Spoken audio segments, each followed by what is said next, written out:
ইমান অসংযম কিয় তাৰ পিছত মই আপোনালোকক এটা প্ৰশ্ন সুধিব বিচাৰোঁ আৰু সেই প্ৰশ্নটো আমি সকলোৱে বাৰে বাৰে সুধিব লাগিব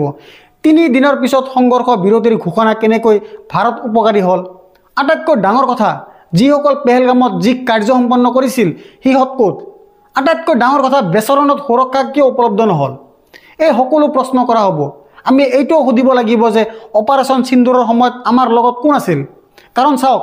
পাকিস্তানৰ সৈতে টাৰ্কি সম্পূৰ্ণৰূপে আছিল টাৰ্কি সিহঁতক সহায় কৰিলে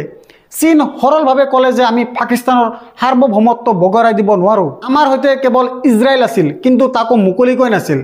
আমেৰিকাই ইণ্টাৰনেশ্যনেল মনিটৰ ফাণ্ডত পাকিস্তানক সহায় কৰি আছিল আমাৰ সৈতে কোন থিয় দি আছিল আটাইতকৈ ডাঙৰ কথা হৈছে যে চীন ধমকি দি আছে যে আমি পাকিস্তানৰ সাৰ্বভৌমত্ব আৰু সিহঁতৰ অস্তিত্বৰ লগত সম্পূৰ্ণৰূপে থাকিম মনত ৰাখিব ৰাহুল গান্ধীয়ে সংসদত কি কৈ আছিল যে এই চৰকাৰৰ কাৰণে অৰ্থাৎ মোদী চৰকাৰৰ কাৰণে পাকিস্তান আৰু চীন একেলগ আহিছে অৰ্থাৎ মোদী চৰকাৰৰ কাৰণে পাকিস্তান আৰু চীন একেলগে আহিছে কাৰণ ইয়াৰ আগতে কংগ্ৰেছৰ প্ৰয়াসৰ বাবে কেতিয়াও পাকিস্তান আৰু চীন একেলগে অহা নাছিল কেতিয়াও অহা নাই মনত ৰাখিব 1962 চনত আমি পৰাজয়ৰ সন্মুখীন হৈছিলোঁ 1965 চনত আমি পাকিস্তানক পৰাজয়ৰ সোৱাদ ল'বলৈ দিছিলোঁ